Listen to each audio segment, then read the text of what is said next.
Olá, você, seja bem-vindo bem-vinda a mais uma entrevista da Agenda Municipal Sustentabilista. Hoje nós vamos falar sobre turismo. A Agenda Municipal Sustentabilista é uma iniciativa da Fundação Rede Brasil Sustentável, em parceria com a Legisla Brasil, que tem a proposta de trazer para as candidaturas, para as pessoas que sairão candidatas no ano de 2024, conteúdos mais aprofundados do campo socioambiental, do campo sustentabilista. A Fundação Rede Brasil Sustentável trabalha com formação e formulação de políticas públicas. Eu convido você a entrar no nosso site, no nosso Instagram e acompanhar o nosso trabalho. Hoje estamos aqui com a Beth e a Karen, que vai estar comigo acompanhando esse nosso debate, e Simone e Fátima, que serão as nossas tradutoras em Libras. Olá, Karen, mais uma vez. Oi, Zé, tudo bom? Olá, pessoal que está em casa aí assistindo a gente. Eu sou a Karen, estou aqui representando a Legisla. Para quem ainda não conhece a gente, nós somos uma organização da sociedade civil que é suprapartidária e a gente tem como missão promover a adoção de práticas inovadoras que gerem mais efetividade e representatividade na política. Muito obrigado, Karen, por essa parceria. Beth, sem mais delongas, queria te agradecer a oportunidade da gente poder aprofundar um tema que é tão relevante para a nossa sociedade, do ponto de vista do desenvolvimento econômico, do desenvolvimento local, um tipo de ação, atividade econômica de baixo impacto ambiental, né? E a gente vai poder falar um pouco mais disso. Beth, que é do Instituto de Desenvolvimento Econômico Local, o IDEL. Seja bem-vinda, Beth. Obrigado pelo nosso convite, por vir pelo nosso convite. Desculpe. Eu que agradeço, Zé. Eu que agradeço. É uma boa oportunidade a gente poder expor as nossas opiniões, né? Que bom. E eu já começo com uma pergunta para você. A gente está olhando para as eleições de 2024 com a intenção de subsidiar candidaturas sobre diversos temas. Hoje vamos falar sobre turismo, e aí eu queria trazer uma pergunta direta para você. Políticas públicas de turismo, né? Principalmente pensando os municípios, na pluralidade e diversidade de municípios. Queria que você pudesse discorrer um pouco sobre esse tema, a sua visão, a sua vivência e a sua experiência um pouco mais sobre isso. Então, vamos lá. Eu fui secretária de turismo durante 4 anos na Praia da Pipa, um município pequeno, de 13 mil habitantes. Também eu fui da Secretaria de Turismo de Natal, de Recife e do estado do Rio Grande do Norte. E o que eu mais vejo é que não há políticas públicas voltadas ao turismo. A verdade é essa, a gente vê que os gestores estão completamente perdidos quando se fala do turismo, né? Eles se concentram muito mais na educação, na saúde, e esquecem muito tanto o turismo como a cultura, né? Que eu acho que andam juntos, na minha opinião, e é muito esquecido. É bom no discurso, na hora vamos dizer, de se apresentarem, mas fica faltando depois, no dia a dia mesmo, darem a devida importância, né? Então, eu acredito que é uma grande falha desses gestores, e eu, talvez por falta de conhecimento mesmo, acredito eu, de não darem essa importância do que a indústria do turismo pode proporcionar para uma cidade, tanto em rentabilidade, né, na economia, na própria cultura, em preservação dessa cultura, né, tudo isso o turismo traz, né, e precisamos levar isso mais a sério. Muito bom. Acho que essa é uma oportunidade para que você possa compartilhar as experiências e trazer mais elementos para que os futuros gestores e gestoras públicas possam refletir e absorver. Karen, com você. Obrigada, Beth. Um prazer ter você aqui. Queria começar com uma pergunta. Na verdade, a gente está com essa construção de uma agenda sustentabilista, né? E dentro dessa agenda sustentabilista é muito importante para a gente a discussão de sustentabilidade, né? De como que a gente conserva e preserva a natureza e tudo que a gente tem, a cultura, os povos, enfim, né? E aí eu queria, né, que você conversasse um pouco com a gente sobre como que a gente consegue, como que o turismo pode ser uma ferramenta para que a gente consiga fazer uma conservação ambiental, ou para que a gente consiga trazer consciência ambiental e consciência sustentável para as pessoas. O turismo pode ser visto como uma ferramenta também para que a gente consiga conquistar isso, ou não? Como que você enxerga? Eu acho que a principal ferramenta é o turismo, né? Ele é transversal, né? Ele consegue, vamos dizer, mexer com todas as secretarias que funcionam dentro de uma prefeitura. A gente precisa que a saúde funcione, que esteja a cidade limpa, serviços urbanos, assistência social, o pessoal educado. Então, ele consegue abranger tudo isso. Ele é tão global que passa até despercebido, né? Nem se percebe que tudo isso vai gerar um turismo responsável. Mas antes de tudo isso, é necessário que o gestor consiga entender o que é sustentabilidade, sabe? Eu vejo que não há uma... O pessoal só pensa no meio ambiente quando você fala em sustentabilidade. Ainda tem essa relação de que só é meio ambiente. Cuidar do meio ambiente, eu sou sustentável. E a sustentabilidade é muito mais do que isso, né? Eu trabalho como auditora no Green Destination, que é uma fundação holandesa que certifica a sustentabilidade, e aí a gente vai cada vez ampliando mais, né? Que é a gestão do destino, como é que ela está sendo feita, é a natureza, o teu compromisso com a natureza, o teu compromisso com o meio ambiente, o teu compromisso com a cultura, com o bem-estar social, né? Que também a gente esquece que a comunidade tem que estar bem, né? Só funciona e só é bem recebido, a gente só recebe visita em casa se a gente está bem. Se a gente está com dor de cabeça, a gente cancela o compromisso. E quando a gente começa a trabalhar com o turismo, ele vem a qualquer hora. E a comunidade ela tem que estar hospitaleira, simpática, receber bem. Então, tudo isso requer treinamentos, requer um cuidado com a comunidade. E negócios, né? A parte econômica, então, ela gira, né? A economia gira dentro do município, que é a melhor coisa, né? Que é um dos negócios que às vezes você abre negócio, mas o dinheiro fica fora do município. Esse não, ele fica ali.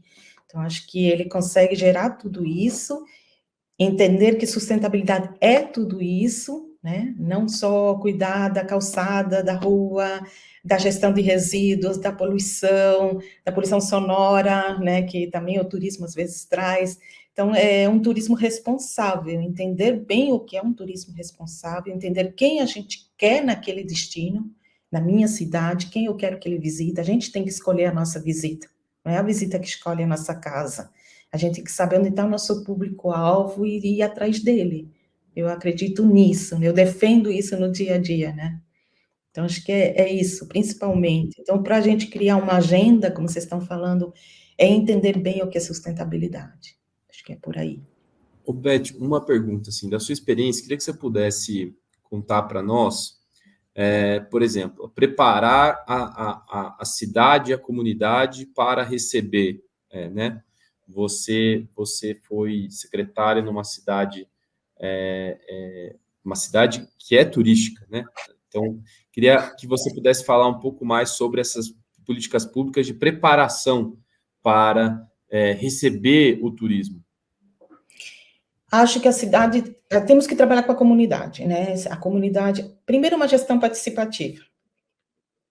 Primeiro ponto, né? E quando ela começa a participar das decisões, ela começa a sentir o pertencimento, né? Eu acho que falta muito o pertencimento da comunidade, a coisa acontece ali, a comunidade está afastada, está só assistindo, né? Quando, na verdade, ela é a anfitriã. Então, acho que tem que incluir mais a comunidade, criar projetos onde a comunidade se sinta inserida e, principalmente, saber pesquisar se a comunidade é isso que ela quer, né? Não adianta forçar a comunidade a ser uma coisa que ela não quer, né? Não adianta ser, vou trazer um festival tal, porque traz recurso e tal, e se a comunidade não quer. Agora, para a comunidade querer e conseguir avaliar que aquilo é bom economicamente, culturalmente, que vai preservar a minha cultura também, posso mostrar todo o nosso patrimônio, ela tem que ser inserida no conceito de tudo, né? E eu não vejo isso, eu não vejo as gestões serem muito participativas, né? Falta técnicos na Secretaria de Turismo, né? Geralmente são cargos comissionados, que são cargos políticos, e ok, não está ruim se um secretário for político, não tem problema, mas só o primeiro escalão abaixo dele tem que ser técnico. Tem que ser quem entenda mesmo, consiga fazer um mapa estratégico, consiga criar realmente um plano do que vem aí nos próximos 4 anos. E não copiar e colar um plano de governo, como eu tenho visto, né? Infelizmente, a gente vê isso.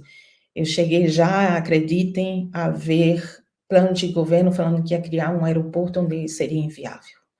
Então, sabe, copia e cola, acha bonitinho, só muda o nome da cidade, e aquilo não é... Então, acho que vai criar um plano de governo, vai escutar a comunidade. Vá fazendo uma pesquisa, veja o que você...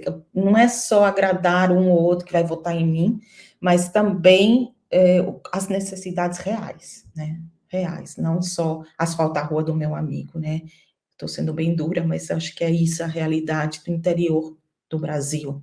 Então, acho que não, acho que tem que ver o que realmente é bom para a comunidade, para os povos originais, para todo mundo, para preservar os quilombolas, enfim, tudo, acho que todo mundo tem que estar inserido. Estamos atualmente pela Embratur, pelo Ministério, vendo isso, né, essa inclusão, inclusividade faz parte da sustentabilidade, né? Perfeito, Beth. Acho que pegando um pouquinho no que você trouxe das comunidades e da relação do turismo com a cultura, né, que você falou bem no comecinho, que me chamou bastante atenção, porque você disse que, na sua opinião, turismo e cultura tem uma sincronia muito grande, né? E acho que seria super legal a gente falar sobre isso. Assim, a gente tem culturas, muitas culturas no Brasil, né? A gente tem muitos povos diferentes, muitas culturas diferentes. E como que a gente consegue fazer um turismo que, primeiro, respeite essas culturas, esses povos, mas que também consiga incluir essas culturas, esses povos, num desenvolvimento econômico, em, de repente, trazer, né, mais economia para dentro desses povos, para que consigam ter um meio de sobrevivência também. Eu sou muito fã da Chapada, né, a Chapada ali perto de Brasília, e eu sei que tem um povo que faz muito isso, que cuida muito do turismo de uma parte ali da Chapada. Então, como que a gente consegue equalizar essas duas coisas, né? Proteger, preservar, respeitar, mas ao mesmo tempo integrar essas pessoas, esses povos e essas comunidades? É um grande desafio, na verdade, mas sabe o que é engraçado? A gente vai para a Europa e entra em tudo quanto é museu, entra em tudo quanto é, né? Quer ver tudo. E quando a gente fala em Brasil, dificilmente alguém conhece o Museu do Rio de Janeiro, o de São Paulo, né? A gente fica muito, se for no litoral, vai para a praia e só, não quer saber do resto, né? Então, assim, é meio cultural isso também. Então, acho que teria que se fazer também uma política pública a nível nacional sobre isso, sabe? Esse orgulho da gente ter o que tem no Brasil. O Brasil é muito rico, né? Eu vi em algumas cidades que já estão mandando isso. Eu estive em Corguinho, que é no Mato Grosso do Sul, e eles já conseguiram inserir os quilombolas dentro do roteiro de turismo, né? E aí agora temos algumas tribos lá no Acre, que a gente também trabalha lá, em Pitassolândia, Japuri, todas as cidades já estão integrando as tribos dentro de um contexto do turismo. Então, acho que, assim, estamos andando, não está ruim de todo, mas precisamos de mais. Nós temos muita cultura e acho que falta dar a devida importância. Também por parte dessas comunidades que se afastam.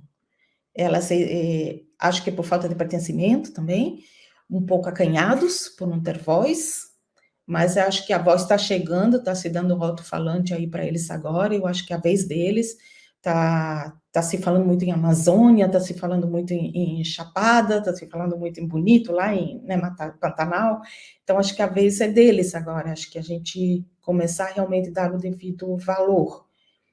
É passo a passo, é aos pouquinhos, é convidando, venha participar de uma câmara técnica, venha participar um pouquinho da minha gestão, uma Secretaria de Cultura poderia ter, sim, uma cadeira ali, né, seja no conselho, seja para eles, aos poucos integrando lá na Praia da Pipa, a gente tinha os quilombolas dentro do Conselho de Turismo, né, eles participavam de algumas câmaras técnicas com a gente.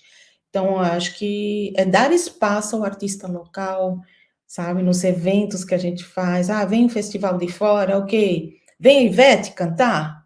Ok, antes dela, deixa um grupo regional, um grupo dali abrir o show dela e não um outro artista nacional. Né? Eu acho que esse espaço a gente precisa conquistar. Eu não vejo turismo sem cultura. E cultura sem turismo, mesma coisa. A cultura existe, mas ninguém fica sabendo se não tiver o turismo. Então, acho que Eu gostaria que todas as secretarias fossem turismo e cultura. Não é assim, né? Mas, às vezes, educação e cultura, às vezes, cultura e esporte, enfim. Mas essa caçadinha eu acho que seria maravilhosa. Acho que você tocou num ponto, Beth, aproveitando esse levantar, né? Porque a formação que a gente tem no Brasil é uma formação que não olha para alguns elementos fundamentais da constituição da nossa cultura, né? E eu tive a oportunidade de conhecer algumas organizações, como a Diaspora Black, como a Conectando Territórios, que eu conheci ainda hoje, que fazem um trabalho de turismo cultural, né? Oferecendo experiências culturais em vários lugares do território nacional para que as pessoas possam experimentar outras coisas, né? Experimentar outras, aprender outras coisas, conhecer uma história do Brasil, conhecer o território do Brasil, conhecer o que são comunidades, a vivência de comunidades quilombolas, indígenas, originárias, enfim. E aí, isso eu queria te perguntar, assim, na sua experiência, você falou que no trabalho vocês tinham assento de comunidade quilombola no Conselho de Turismo da cidade. Como que era isso? Porque há um tensionamento. Quando você traz gente de fora para incentivar esse tipo de turismo comunitário, gera um tensionamento. Como que vocês lidaram com isso? Como foi fomentar e depois lidar com isso no cotidiano? Vamos por partes. Primeiro, quando você fala assim das experiências, é uma verdade, é o que está acontecendo pós-pandemia. A procura é resgatar esses valores. Então, o turista está procurando experiências únicas, verdadeiras, autênticas, e por isso que eu falo que é a vez deles, né? Do turismo da base comunitária, né? De todo esse pessoal. Acho que... Como é que a gente fazia lá? Bom, minhas portas eram sempre abertas, eu adorava escutar um pescador chegar lá com ideias, eu reunia, vamos hoje todos os barraqueiros da praia, então eu queria escutar as dores deles, né, para a gente tentar chegar num denominador comum do que seria a solução. E a solução eles sabem, eles só precisam, às vezes, de alguém guiá-los e facilitar algumas portas que serem abertas. Então, eu acho que o que a gente pode fazer se não tiver como chamar ele para o conselho, se não tiver como ter um espaço dentro de uma secretaria, pelo menos ter a porta aberta de que a gente pode ouvi-los ou a gente ir lá onde eles estão e eles abrirem a porta para a gente, porque eles fazem isso com muito gosto, né? Eles adoram contar causos, né? E quando eles começarem a perceber que é isso que o turista quer, que é isso que o turista quer, gente. Eu estava em Bombinhas um dia desse, é uma cidade que é praiana, né? Aqui é um polo indutor do turismo aqui em Santa Catarina, e tinha uma senhora aprendendo com o pescador a jogar a rede no mar, né? Então eu fui filmar. Ela disse: não filma que eu não sei ainda jogar rede no mar. Digo, mas por que você está aprendendo? Ela disse: porque depois da pandemia eu quero experimentar tudo, né? Todas as culturas, tudo que eu puder aprender. E eu achei aquilo muito legal. E aquilo ela estava praticando o que vem por aí. Eu dei uma palestra sobre as tendências do turismo, que vem por aí. É isso. Experiências, experiências, experiências. E cada vez mais com quem é mais autêntico, não está plastificado pelo nosso dia a dia, né? Das grandes cidades, vamos dizer assim. Nada contra as grandes cidades. Também tem o turismo urbano. Mas é isso. Não sei se te respondi, Zé. Sim, super. Kari?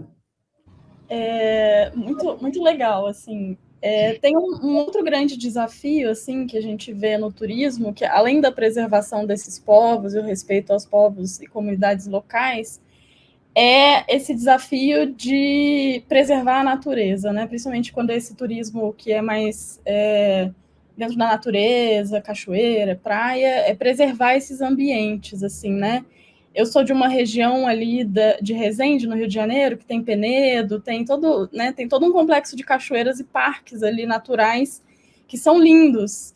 E alguns deles já foram bastante degradados por um turismo meio descontrolado, assim, né?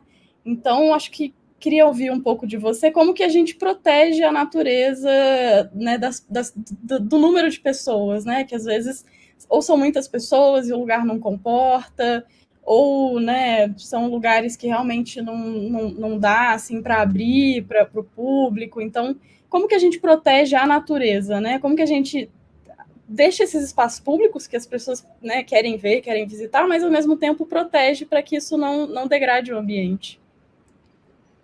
O homem é produto do meio, né? Se ele encontra o local já sujo e tal, ele vai jogar seu papelzinho ali também, né? O que eu penso é que tem que ter um estudo de carga, né? Não tem, sabe, você tem um parque, tá, vamos estudar quantos por dia. Isso até faz, quando você começa esse filtro, já começa a ficar mais interessante ainda, né? Que as pessoas sabem que se não fizer reserva, não entra, e aquilo vai fazendo com que ganhe importância também, né? É assim que funciona o ser humano. E acho que tem que ter regras, né? As regras normais. Sou contra lixeira. Eu odeio quando vou num parque, numa mata, fazer uma trilha que eu vejo lixeiras lá no meio, que no fim acabam lotadas porque não há manutenção.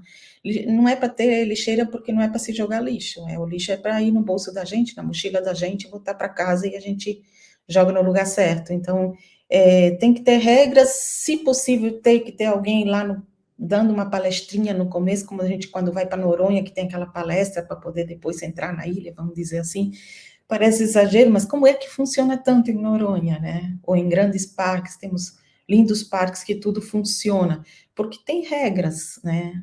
A Alemanha funciona porque tem regras, gente, nada mais do que isso, né? Às vezes a gente fala, porque tem multa, porque tem... Infelizmente, tem que ser um pouquinho radical nisso, até isso ser intrínseco, né? Assim, a gente incorporar como incorporamos o cinto de segurança, né? Hoje, acho que se tirassem a multa, a gente ia continuar usando, né? Porque vai entrando na cabeça de que aquilo é bom, que é... Então, acho que é criar realmente um turismo responsável só com estudo. Estudo de carga, um estudo de prevenção. A gente faz tudo muito apagar o fogo, mas a gente não previne o incêndio, né? Então, acho que é mais ou menos isso. Eu acho que tem que ter esse estudo, um pré-estudo, né? Beth, agora falando um pouco também do turismo urbano, né? Porque é muito evidente, nós temos vários tipos de turismo, né? Nós temos o turismo de negócios, nós temos turismo de praia, nós temos turismo de cachoeira, de parques. Eu queria ouvir o de grandes eventos, né? O Brasil foi palco de turismo de grandes eventos em vários momentos, que inclusive impulsionaram algumas obras e investimentos.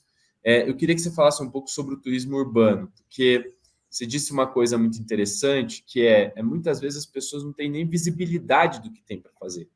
Tem muita gente que mora na cidade de São Paulo que não conhece a história e os locais da cidade de São Paulo, né? Pessoas na periferia com quem eu já conheci que às vezes nunca foram ao centro por uma questão, inclusive, de acesso, né, de disponibilidade. Mas mesmo pessoas que moram em locais mais privilegiados não fazem esse turismo de conhecer o centro de São Paulo, coisa do tipo. E nas outras cidades também é assim, né? Em geral, isso fica muito para as escolas, né? Um trabalho que se faz com as escolas de ensino infantil, ensino médio, que aí você trabalha um pouco essa questão do patrimônio. Mas aí eu queria te perguntar assim, como na sua experiência são exemplos de dar visibilidade e de convocar as pessoas da própria cidade a conhecerem, a fazerem o turismo, pessoas de fora do próprio país e até de fora do Brasil. Queria ouvir um pouco de você sobre isso. A gente tem até um projeto sobre isso, né? Chama Descobrindo e o nome da cidade. Então, por exemplo, a gente tem Descobrindo Bombinhas tem muitos anos já, né? E são 20 participantes por mês da comunidade que vai, com apoio da prefeitura, vai conhecer os pontos turísticos, a sua história, e com isso eles vão tendo orgulho do que escutam e tal, né? As grandes cidades, você vê, Curitiba tem um bom turismo, e não tem praia, né? E aí é realmente totalmente voltado à cultura, né? Não tem outra coisa em Curitiba e tem tudo isso que é a cultura, né?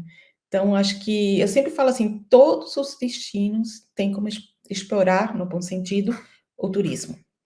Mesmo que você não tenha nada, você tem o turismo de eventos, se você quiser.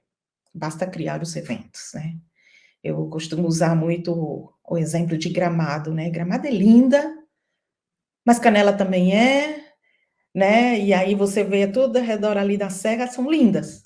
Mas quem se destacou porque enxergou um turismo de eventos e que toda vez tem novidade é Gramado. Você vai todos os anos eles lançaram alguma coisa nova. Então, e foi através de eventos, através do Natal em Gramado, depois da Páscoa em Gramado, e assim foi, Natal Luz, né? Então, a criatividade, eu não vejo nenhum destino que não possa se desenvolver no turismo, junto com a cultura, e tá aí, né? Tá entrar no calendário, vamos dizer, do próprio brasileiro. Acho que o brasileiro, ele adora viajar. Agora, pelas pesquisas, tudo indica que ele quer viajar, como ele pode parcelar suas férias, então ele faz curtas distâncias, então é um turismo mais regional, inclusive, do que nacional. Então temos que aproveitar essa chance de trazer para o nosso município, né, para a nossa cidade, o candidato que vier enxergar isso, né, de que ele pode criar eventos. Olha, nós durante a pandemia trouxemos o Bascar, procurou a gente, né, o DJ, e ele fez o primeiro evento sustentável em plena pandemia, sozinho, num chapadão que a gente tem lá na Praia da Pipa, e ele fez com energia solar, né, ele carregou as baterias durante o dia, e à noite ele tocou sozinho, com a energia solar com que ela tinha carregado, né, e foi assim, né? Eu apavorada, porque estávamos com a cidade fechada por conta da pandemia. E deu tudo certo. Então, assim, a criatividade, o negócio é parar, pensar, planejar, gente. O Brasil não está acostumado a planejar. Nem é política pública, né? Não planejamos nada. Se bobear, ninguém sabe para onde vai nas férias ainda. 2 dias antes decide, né? É diferente da Europa, que um ano antes, né? Eles já sabem, por isso que a gente vai para as feiras internacionais, um ano antes já sabe que 2024 já era, agora só para 2025. E esse planejamento de Brasil precisa aprender. E os pequenos municípios, nossos candidatos precisam aprender, sabe? Cria uma agenda com objetivos, com aquilo que eu quero e o que eu quero para poder saber como chegar lá. Se eu não sei o que eu quero, não sei nem o caminho que eu vou tomar e aí acaba só apagando o fogo. Passam os 4 anos e não conseguiu fazer metade do que gostaria, do que sonhava, do que a população queria, do que prometeu, enfim. É isso. Não, acho que essa provocação do planejamento ela é muito real. Assim, eu concordo com você que a gente planeja muito pouco no Brasil.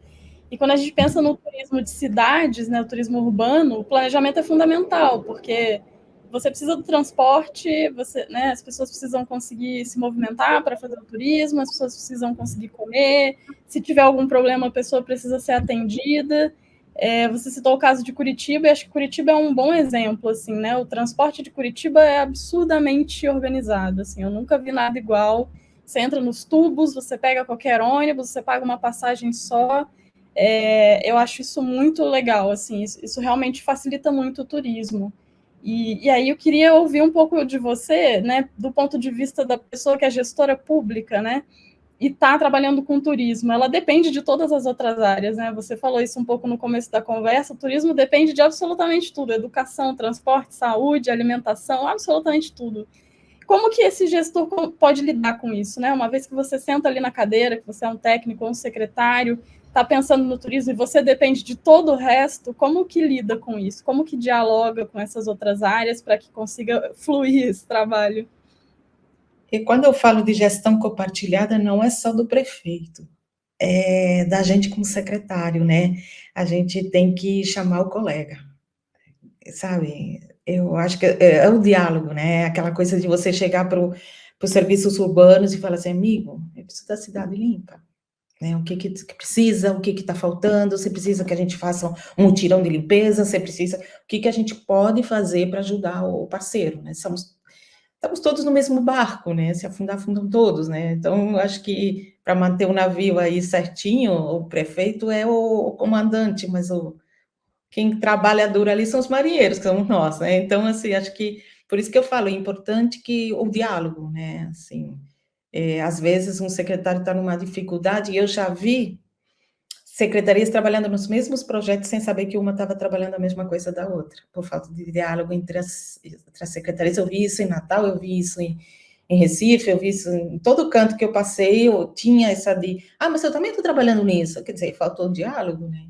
Então, eu sou muito de ter reuniões semanais ou quinzenais, se não pelo prefeito, que seja entre eles, mas tem que saber o que o outro está fazendo para a coisa poder andar, e realmente eu enxergo muito assim, os secretários, a equipe tem que fazer o prefeito brilhar, e o prefeito tem que fazer o destino brilhar.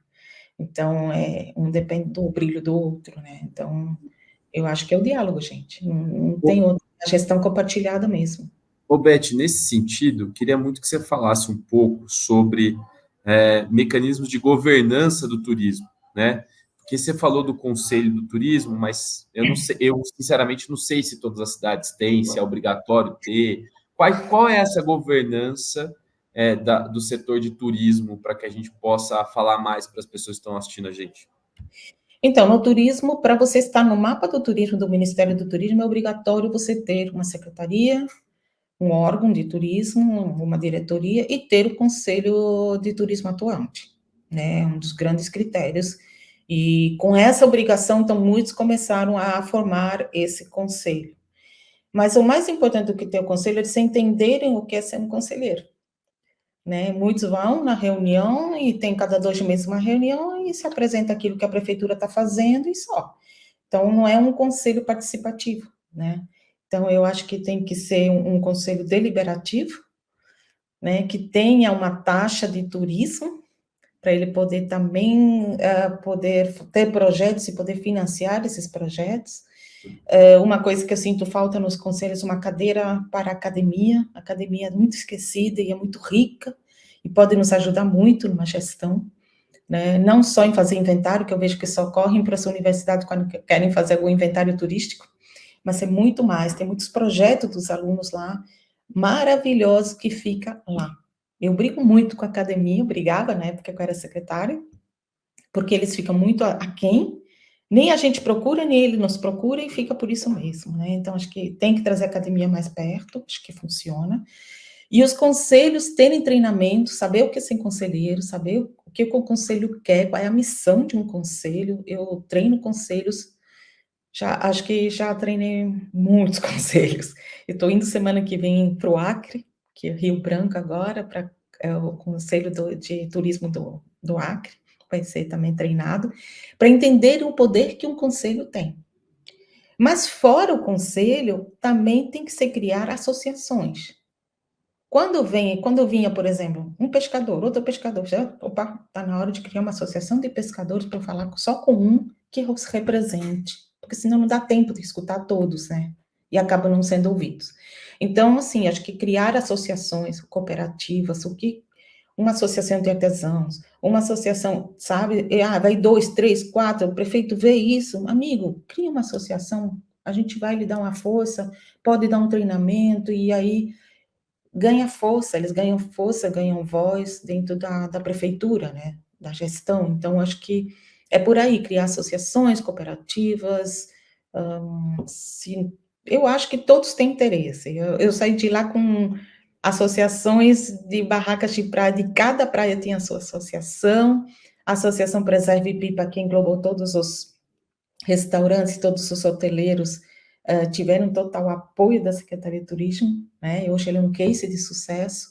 Então, acho que é isso, acho que, sabe, é criando núcleos, né? Para a gente poder criar essa conversa, né?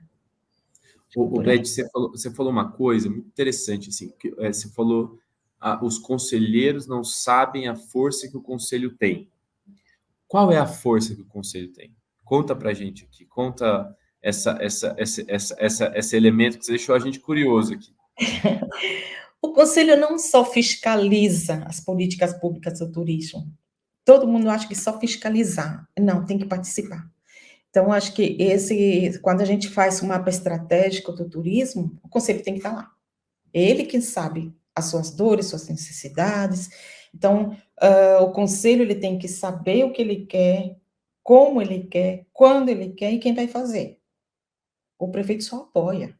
O conselho que tem essa força de entender o que ele precisa na sua área de turismo. Os CESPETs, os especialistas estão ali, né? Por isso que eu digo, tem que saber escolher quem é o conselheiro, né? E ser treinado para ele entender bem o que eu estou fazendo aqui e ver se ele está apto àquilo que a gente diz que ele precisa ter, comprometimento, compromisso, não só ir para as reuniões, mas botar a mão na massa, trabalhar, né? Então, acho que é por aí, acho que é isso. É um poder grande, porque se ele for deliberativo, então ele vai dizer o que fazer com aquele orçamento da Secretaria de Turismo, da taxa de turismo, o que for, né? Ele pode ajudar o secretário, e é para isso que ele é o braço direito do secretário. Então, braço direito, esquerdo, tudo, né? Então, assim, vamos, como é que eu aplico esse dinheiro? Que maneira? O que vocês acham? Onde que se ajusta melhor? Olha, eu vejo ali a LOA, né? Toda vez que a gente vai fazer a lei orçamentária anual do outro ano, não há, eu copio e cola novamente, sabe, Zé? De novo, copiam e colam, não se coloca os novos projetos, o que se quer para 2024, 25, 26, 27, enfim. Então, fica, o primeiro ano a gente herda da gestão anterior, mas depois você tem esse livre-arbítrio de mexer, né? Olha, tem 50 mil aqui, não, eu quero que 30 venha para esse lado de cá, porque eu quero fomentar a cultura, porque eu quero fomentar um festival gastronômico, enfim. Então, esse é o poder que a gente tem, né, como conselheiro. Muito interessante, Beth. Obrigada. Acho que muito legal, assim, ouvir isso, porque eu também não sabia que tinha um poder tão grande e é legal que as pessoas saibam disso. É a voz da comunidade, né? Exato, exato. Super importante essa participação, né? Karen, queria aproveitar, porque para quem está nos assistindo, só reforçar isso que a gente já falou em outras entrevistas, mas na gestão pública municipal, você tem os conselhos de vários setores, né? Nós estamos falando aqui do Conselho do Turismo, mas em muitas cidades você tem o Conselho de Juventude, Conselho de Meio Ambiente, com certeza Conselho de Segurança, Conselho de Saúde, Conselho de Educação, o Conselho Tutelar. Alguns desses conselhos são obrigatórios, outros não. Se não tiver na sua cidade, pode se mobilizar e trabalhar para ter, porque pode ter de meio ambiente, de juventude. Então, fazer esse reforço é para quem está nos assistindo. E do ponto de vista, a Beth falou uma coisa também que eu queria só trazer para todo mundo. Nós temos na administração pública ferramentas de gestão. E uma das ferramentas de gestão é o que a Beth estava falando sobre a lei orçamentária anual, né? Então, nós temos ali no orçamento público, anualmente ele é apresentado, aprovado, para ser executado no próximo ano. Só que, sempre quando muda de gestão, o primeiro ano da gestão arca com a decisão da gestão anterior. Então, é sempre assim. E no primeiro ano de gestão também, a prefeitura faz o plano plurianual, que é um plano de 4 anos. O que é essa gestão? É quase que o programa de governo que o prefeito fez, adaptado, pensando o que vai fazer em 4 anos, e aí todo ano manda-se uma lei de diretrizes orçamentárias primeiro para a Câmara de Vereadores, para entender o que vai ser feito, e depois uma lei orçamentária anual. Infelizmente, no Brasil, apesar de ser uma lei muito antiga e ser um hábito, essa legislação, por ser muito técnica, é um copia e cola todos os anos em várias áreas, né? E a gente perde debate de conteúdo. Então, fica aqui também a provocação para quem vai ser candidato, candidata, vereador, vereadora, prefeito, prefeita, mas também a população que se atente, porque é no ano anterior que se discute os dinheiros que vão para cada um dos lugares na cidade. Então, só para aproveitar essa bola que você levantou, Beth, para reforçar esses dois temas muito importantes. Desculpe, Karen. Imagina, Zé, super importante sua fala. A gente, inclusive, vai ter uma conversa sobre participação social e controle, né? Então, acho que é super legal. Mas, puxando um pouco do que você trouxe, a gente tem as eleições no ano que vem e vamos eleger vereadoras e vereadores, né? E aí, Beth, acho que seria legal a gente também conversar um pouco com os nossos legisladores, né? A gente focou um pouquinho mais aqui no executivo, nas secretarias, no prefeito, mas em termos de legislação, né? Em termos de vereadores, vereadoras, o que o legislativo pode fazer para dar suporte para o turismo, para o desenvolvimento do turismo? A gente tem legislações defasadas ou não? Como é essa questão no Brasil? Gente, eu vou ser bem chata nessa resposta, porque precisamos treinar os vereadores. Os vereadores também não sabem o poder que têm. Me desculpem os vereadores, mas a maioria só se interessa em nomear rua, asfaltar rua, e eu não vejo nenhum projeto. Eu não vejo um projeto de um grupo de vereadores chegar, temos isso. Tem a oposição que não quer mostrar um bom projeto porque não quer que o prefeito brilhe, tem a posição que fica só brigando com a oposição e esquece que está lá há 4 anos para fazer alguma coisa. Então, assim, eu gostaria muito que existisse um treinamento para os vereadores, que existisse, assim, que eles entendessem que eles estão ali 4 anos, que futuramente podem ser prefeitos. Então, faça uma boa gestão, nos represente. Eu já conversei com muitos vereadores, e aí, qual é o projeto que você tem? E eu já vi vereador falar assim, por exemplo, a minha bandeira meu marido faz jingles para campanhas políticas. E eles falam assim, eu quero que você faça uma musiquinha que defenda educação e segurança, por exemplo. Segurança não pertence ao vereador, segurança pertence ao Estado, não pertence ao município. Então, assim, você está defendendo uma coisa que você não vai poder fazer nada por ela, né? Você vai poder cobrar um pouquinho, mas, sabe, pega aquilo que é real, pega aquilo que você realmente pode fazer, traga uma proposta, um plano de governo.